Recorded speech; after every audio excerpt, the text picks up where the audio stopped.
Hello viewers, thank you for joining us once again. We are doing our pelvic bone series. Last time when we were together, we discussed on the pelvic joint. Remember, we had already introduced this, so today we want to focus on the pelvic ligaments. And like we stated earlier, just as a reminder, the pelvic joints and the ligaments, they have to soften and also stretch to give way for the childbirth process to be flawless and seamless. So what are some of the pelvic ligaments that we have?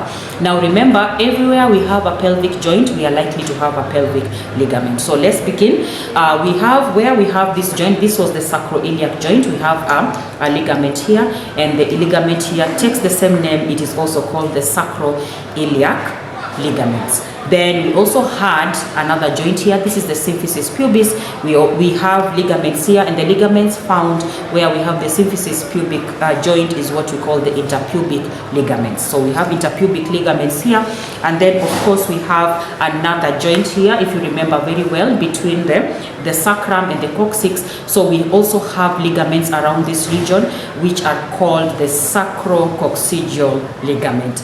There are two other ligaments that we need to discuss. If I can remind you, I want you to look at this bone again very well. Are you seeing the sharp pointed areas? We have on the left, on the right, and on the left side, these are the ischial spines. Now we have ligaments that are around this area called the sacrospinous ligaments. Then finally, we have the bottom part, all right, between, look at where the sacrum is and where the ischium is. This is the ischius tuberosity. So in between here and on this side here, we have other ligaments called the sacrotuberous ligaments. Just from the name, the ligaments are between where the sacrum is and the ischial tuberosity is. So how many ligaments have we discussed today? There are 5 major ligaments.